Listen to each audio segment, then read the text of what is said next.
because they finally got to the point where they divided the country so much internally and the opposition. So he does not enjoy what he enjoyed 2, 3 years ago. He still had the majority support. That support has been diminished, is far below 50% now. And he's going to be replaced with someone much worse. I can guarantee you that because history repeats itself in these countries.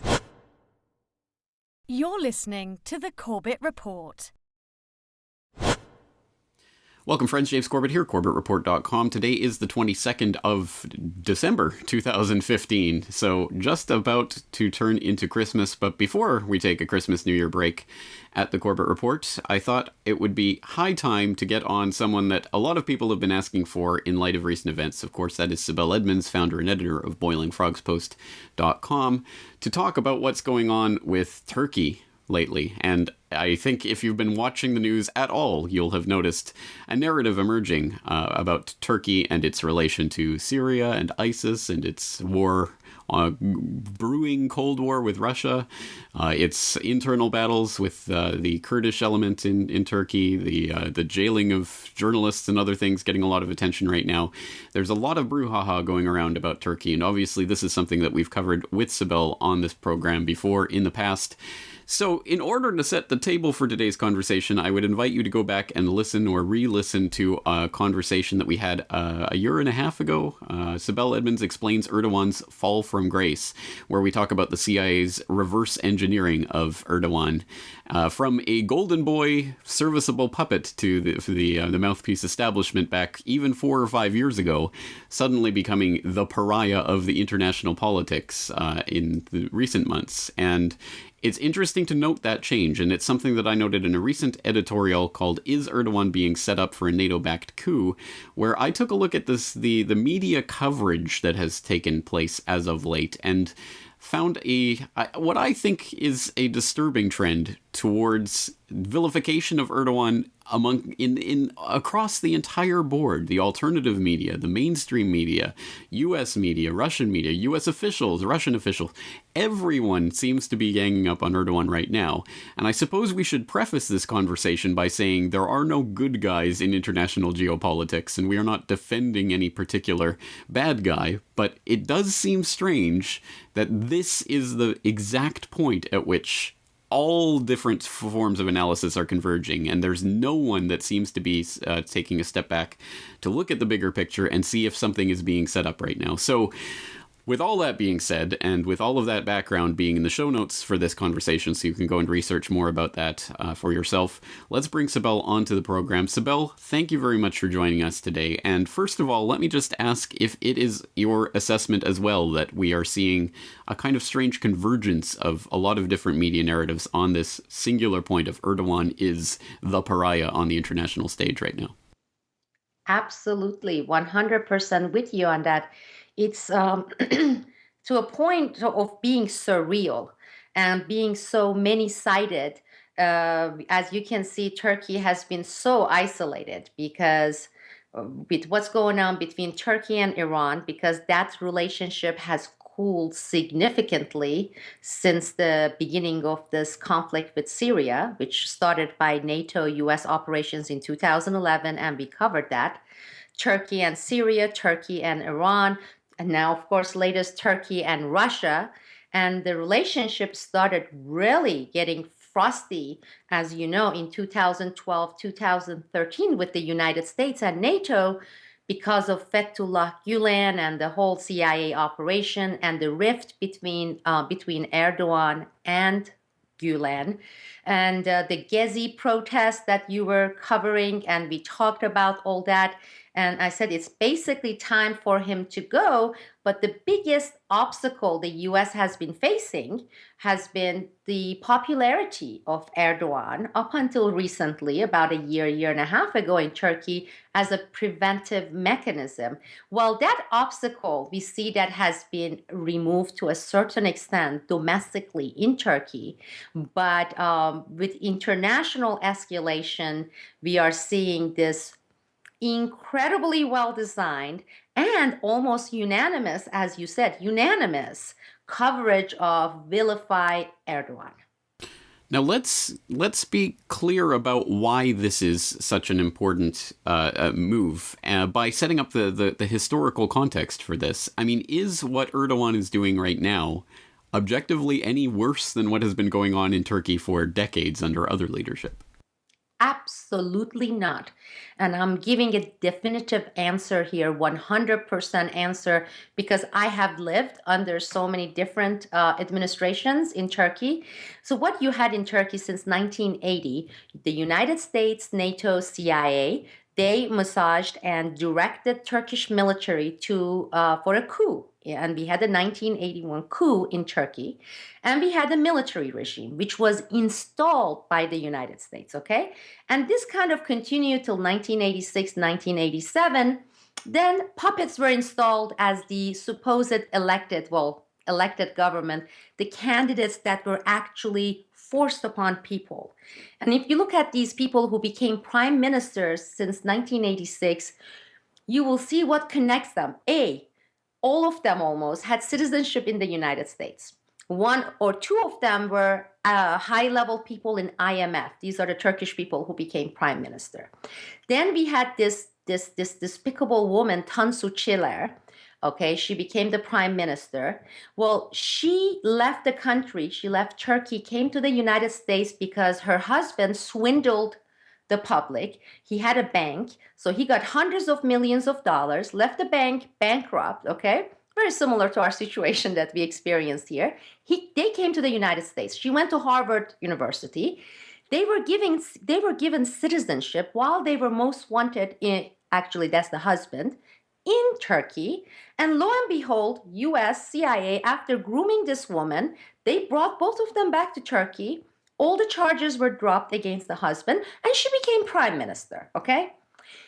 And as far as people talking about the treatment of journalism, I am not defending Erdogan.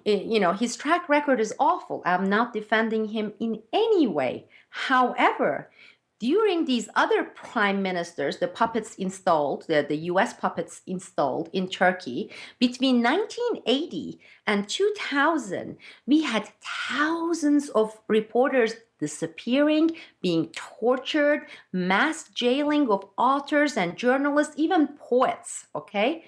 So if you were to put it in these relative terms, Erdogan is mild compared to what those people did. I'm saying what Erdogan is doing in terms of journalism and the press is terrible. But his predecessors, they were 1,000 times worse. And there was no coverage in the United States about the atrocities that were being committed in Turkey, torture, human rights abuses, the stuff that was happening with these Kurdish villages. I mean, they were burning down. It's as close to genocide that as it can get. No coverage. We wanted to sell weapons, and if we ended up acknowledging these atrocities, then Congress would have put in place the embargo and saying sanction, and you're not going to send any weapons. We didn't want to have that. Plus, we were training both the military and Turkish MIT to do what they were doing.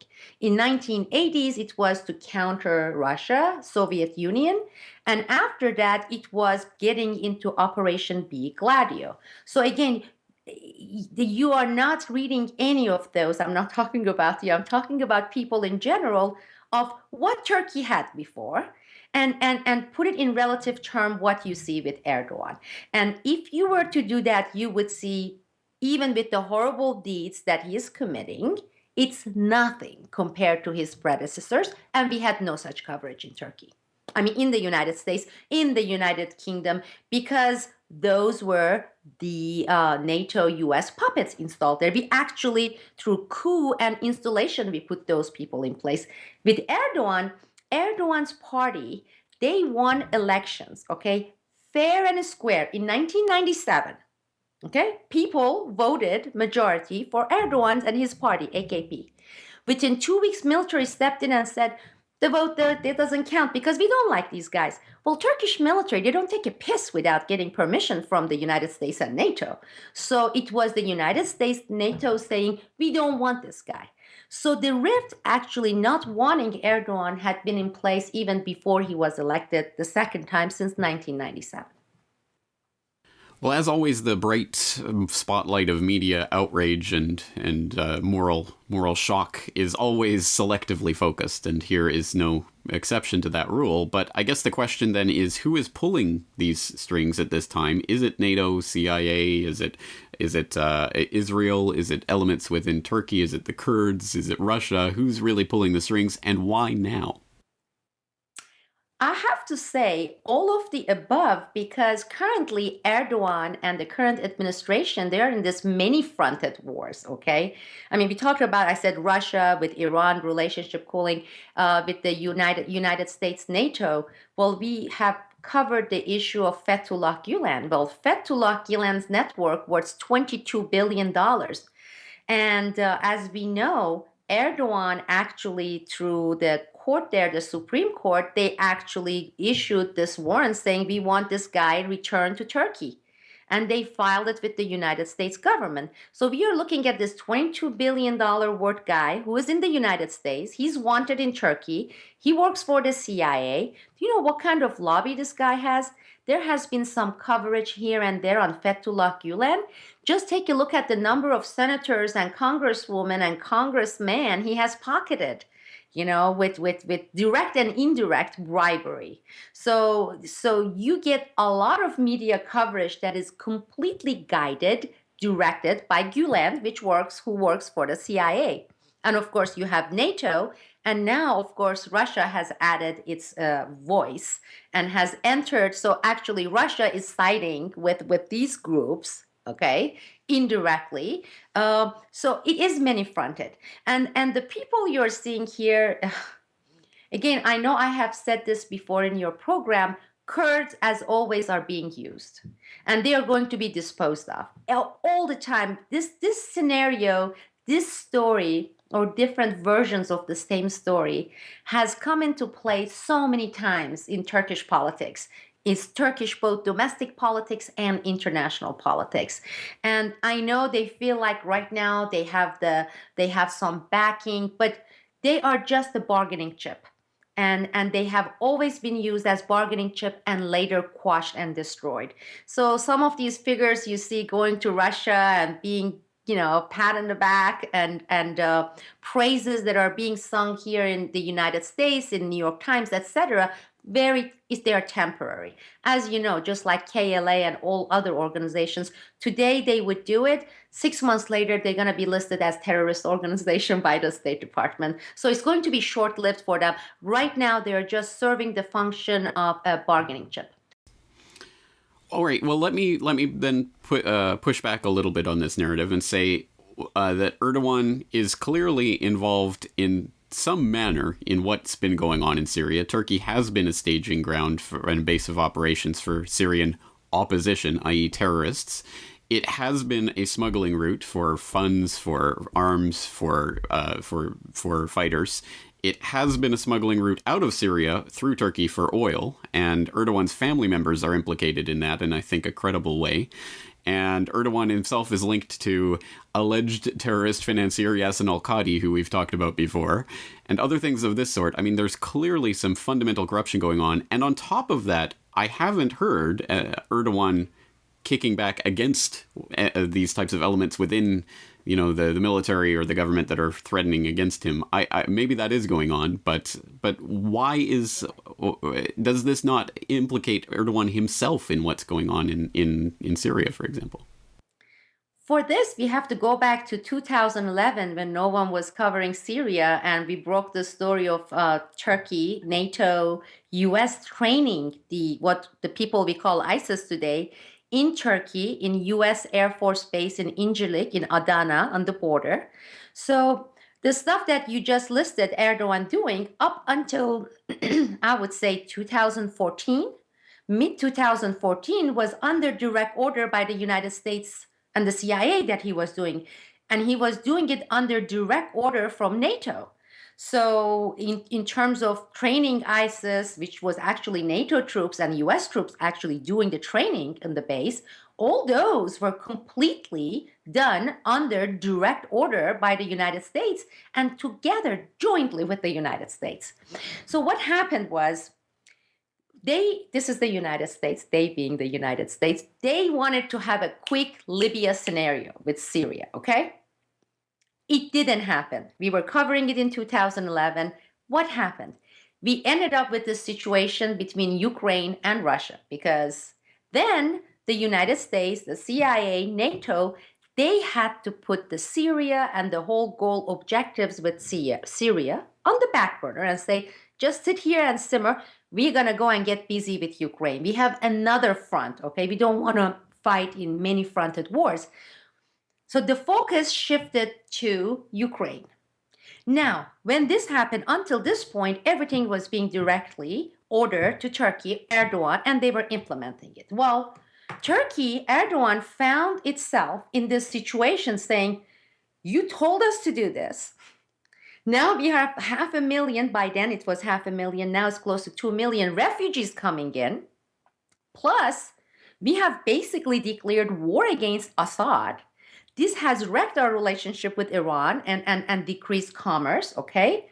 So they ended up singularly continuing what the United States, NATO started while they were busy, United States, doing the Ukraine front. And then, of course, a lot of things, the whole mechanism changed when they went back, this is the United States, back to, let's go back to the Syria issue and Russia playing its part. And then Turkey, in a way, felt, and this is Erdogan really betrayed it. It's like, you basically dug our graves. You started this. And after that, it was not stoppable. I mean, what are you going to do? You already have 1 million refugees. You're at war, basically, with Syria. So we're going to go ahead and do it our way. And that's what we have been seeing in the past 1 year. And with the entire scenario now has, of course, a new active participant, which happens to be Russia and Putin. Yes, and that brings in another interesting aspect of all of this, because as we talked about with the media coverage, it shouldn't be surprising that the mainstream establishment mouthpiece media would be on board with whatever the overall agenda and narrative is, but it is somewhat surprising that the alternative media seems to be in lockstep with that same agenda at this moment, unquestioningly swallowing this change in narrative and suddenly starting to demonize Erdogan, who they probably probably still can't even pronounce, let alone understand who he is, let alone understand the history of this. So it's strange that this is happening. Let's talk about the parroting, the whole thing, with Hitler, you just repeat the same thing enough time and that becomes reality, that becomes fact. A lot of things we are hearing, a lot of things we are reading, some of them are not true, some of them are true, but the truth has to be placed within the context, within the history, and it needs to be viewed through different angles. That's when you really get into the pure aspect, pure truth part of it, because what we are getting is this muddied up parroting, repeated. I mean, I just read, and I sent it to you, the link written by Phil Giraldi, former CIA officer for UNZ, and I was like, I'm not saying what he was narrating there was not true, but it's missing context. It's missing so many other directly relevant ingredients, which makes it I would say not accurate, because it is so one-sided and it is so naked without all the other elements that are present that make me shake my head, because Phil Giraldi, he was stationed in Turkey when he was working for the CIA. He knows all these elements, and he seems to be basically parroting exactly the same line as everyone else. I mean, I don't care whether it's the left or the right, Mother Jones or even Lou Rockwell's side. It's insane how uniformed it has become.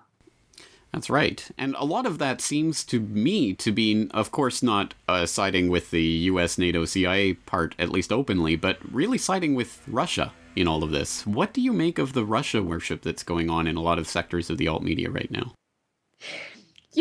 We briefly talked about this this innate need in most people, majority of hero seeking.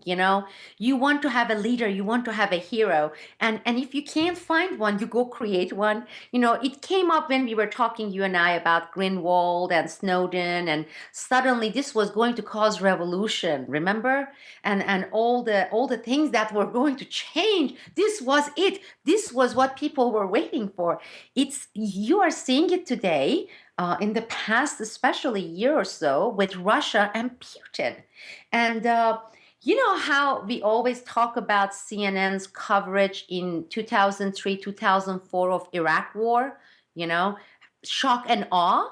I mean, you watch Russian media, especially RT, I would say they are playing the shock and awe 3 times worse than CNN did. And it's like, we dropped 38 bombs. It's like, yeah. And then they were uh, I marvel. I mean, the parallel between US mainstream media warmongering, MIC loving US mainstream media, and what we see today with RT, it's uncanny and it's nauseating. It's completely nauseating every single time I get But the invitation. very people who reject that from CNN and those sources embrace it wholeheartedly on the Russian side. Do you know why? Of course, it's obvious, because when it involved US and US stuff, it was sticking it to the United States. See, when you go to court, let's say you have a murder case or whatever, one of the things that comes into play is the intent. Did you have the criminal intent, or was it was it done without intending to do the harm? Well, with the intention of RT was, sure, they did have excellent coverage on U.S. civil liberties, which lacks what civil liberties, and all these cases warmongering the United States. They shined. They were great. They were not doing it because they care about the people's welfare in the United States and their liberties. They did it because they wanted to F-rush the United States, and they wanted to stick it to the United States. That was their intention, and some positive externalities came out of that. Now they have their own interests, which is they are the mouthpiece of Putin, and everything is dictated from the above. That publication doesn't have 1% freedom, because I have been talking with certain US reporters and correspondents, and they are specifically told, as long as you do not criticize Russia or Putin, okay? This actually goes beyond and above what our mainstream media is doing here. It's disgusting. So under these circumstances, with that level of hypocrisy, it's mind-boggling. We have this major, I mean, it's a big percentage of people, intellectuals who write, who are worshiping Putin. They are worshiping Arthi, and they really treat Putin as Messiah. I mean, he's a scumbag with hundreds of millions of dollars. I know it. I know it firsthand, in the banks in the Greek side of Cyprus, island of Cyprus. Last summer, when I was traveling in the region, you have no idea how many yachts I saw. We're looking at yachts that are $40 million, $50 million. These are all Russian oligarchs who have high position within Russian government. I mean, they have these yachts that make the yachts of Saudis look pale. Okay, there's no coverage of any No, of but this stuff. Sibel, Putin is fighting the oligarchs. Don't you understand? Oh, he's the people's president. And in fact, I just saw some dummy is writing about how Putin is celebrating whatever holidays, New Year's, among the people in some village in Russia, because he's the common man's man. And I'm disgusted. I mean, I am disgusted, but I'm also frustrated, because I mean, I'm looking at people who were, Reagan's, he was assistant secretary during Reagan, and I respect him. He writes magnificent articles, Paul Craig Roberts. And I've been so disappointed. I haven't been able to publish any of his latest articles, because every time I go there, he's like, is Messiah Putin and the great Russian government and the greatest Russia. I mean, this guy was serving during Cold War, during Reagan administration, and now suddenly he even is engaged in Russia worship. And all I have to say is, it's been very hard to find material to republish Boiling Frogs post because I cannot do it because it won't be a conscientious act. And I don't like hypocrisy, James. As you know, I'm allergic to hypocrisy. RT did some great work, not because their intentions were good, because they like to give it and stick it to the U.S. every chance they get. And now their warmongering, shock and awe Broadway that they have in there, from the titles of their articles to the coverage, it's nauseating. And I'm boycotting it. I'm not going. I'm not being a guest. I don't want to have anything to do with these Yeah. Russian government-owned And media let me channels. put that on record as well. I can say that I was invited many, many, many times to talk on RT. I was never once told what to say or what not to say, which is why I agreed to participate in the same way I'd participate in live interviews on CNN or anywhere else that was willing to host me. But at this point, yes, I agree. I have no interest in being an RT and being a mouthpiece for that propaganda that it's turned into. So I have to echo your sentiments there and your frustration with the way that that narrative has been wholeheartedly embraced by much of the alt media, or supposedly alt media anyway. I guess that leaves us with the only question is, so what is next? What is developing from this? Is it inevitable that Erdogan is being targeted here and that he's going to go down? And if so, how does that play out? Because they finally got to the point where they divided the country so much internally, and the opposition, so he does not enjoy what he enjoyed 2 3 years ago. He still had the majority support. That support has been diminished, is far below 50% now, and he's going to be replaced with someone much worse. I can guarantee you that, because history repeats itself in these countries, with someone like his predecessors. And I don't know if it's going to be a direct military coup, but the CHP, CHP party that are secularists, they, behind the scenes, some of the powerful factions within CHP, they have formed alliance with Gulen movement, which is mind-boggling. I'm talking about the most secularist party forming alliance with the mullah, who is absolutely advocating for fundamentalism, Fethullah Gulen. I never thought I would see such day that these two will force join forces, and so you're going to see something like that. And but things are going to get worse. We're going to have more terror events in Turkey. It's going to happen, and it's going to come from many sides. There's going to be the Kurdish sides, then of course all the stuff that they are blaming on ISIS. It's going to be messier, but he's going, and this is not any particular good news for the Turkish people. Economy is really going to sink in Turkey. It's already sinking, but it's really going to sink.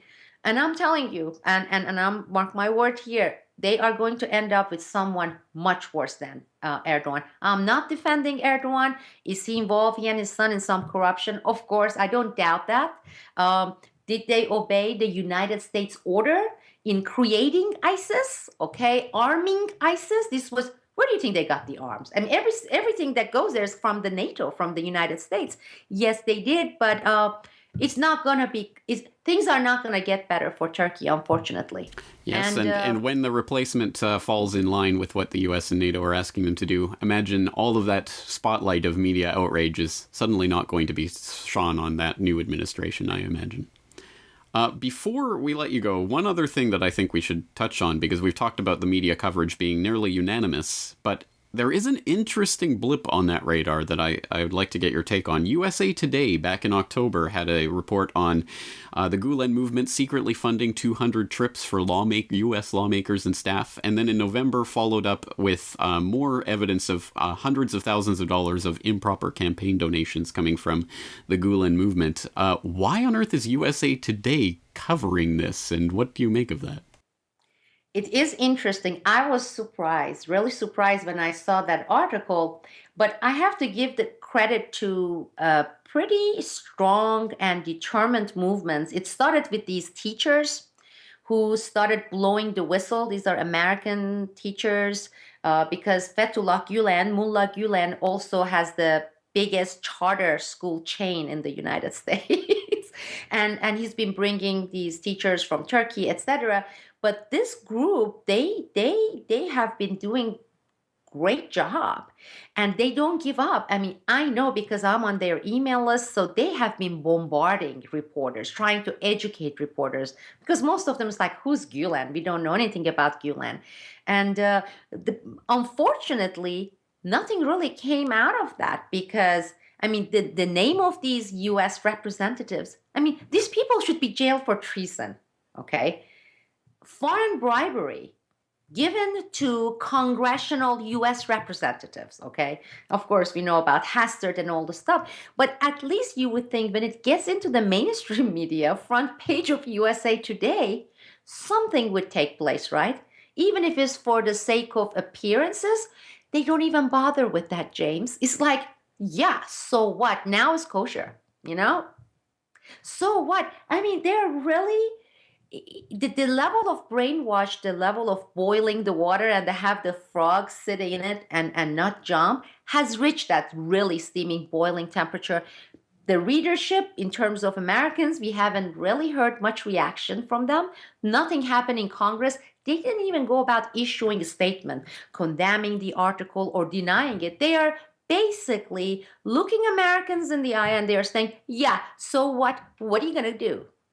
Because you have had thousands of cases like this, thousands. You haven't done anything. In fact, let's just make it official. That's what we do. What you gonna do? And the learned helplessness that you cover frequently is exactly that.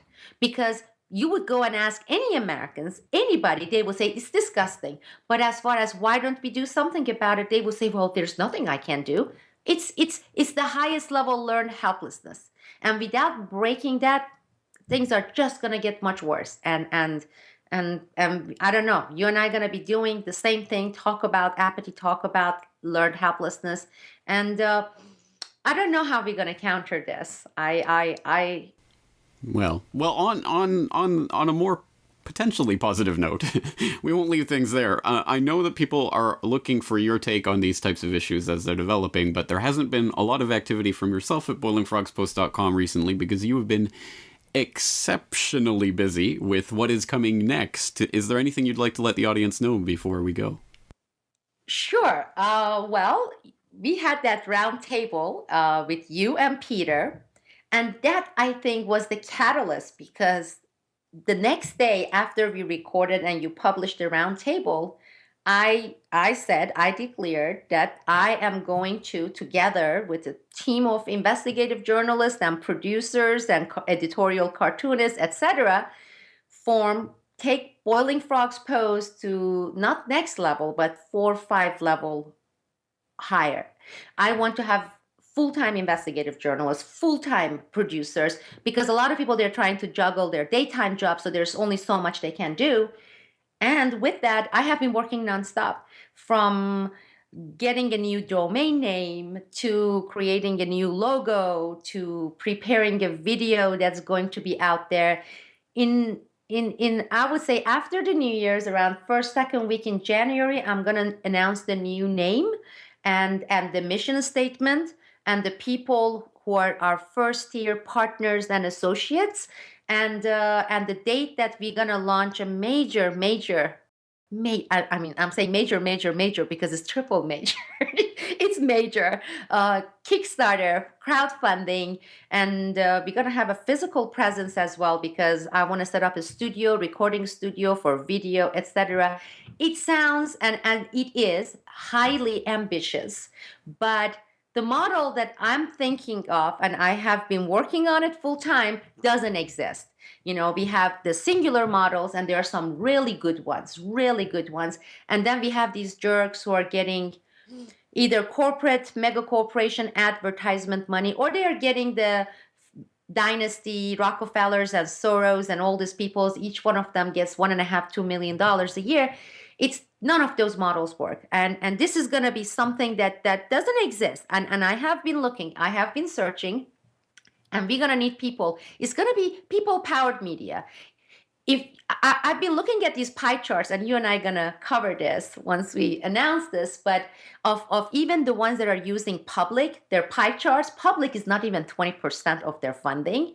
It's the dynasty families and the mega corporations, Lockheed Martin, et cetera, et cetera. And actually, I think it's the false pretenses to go and say we are national public radio. Screw that, you're not public. 70% of your funds are coming from the 1%, so shut up and don't use the word public. So we're going to have some exciting announcement. I've been exhausted.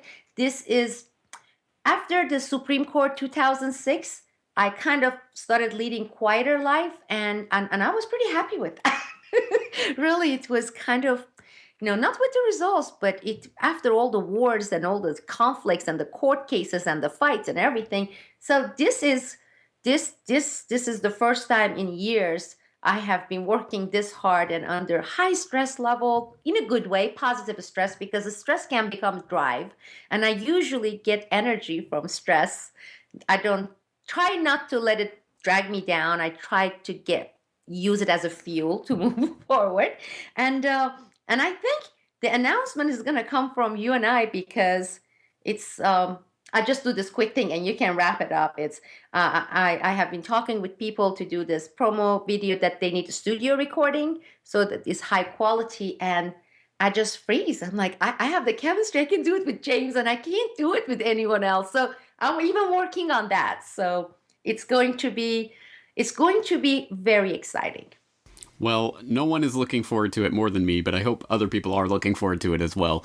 We'll leave it there for now, a positive note, something to look forward to in the future. Sibel Edmonds, of course, in the meantime, boilingfrogspost.com is the place for more information on this. And of course, the show notes will have links to all of the articles and other things that we've mentioned today. Sibel, thank you very much for your time. Thank you, James.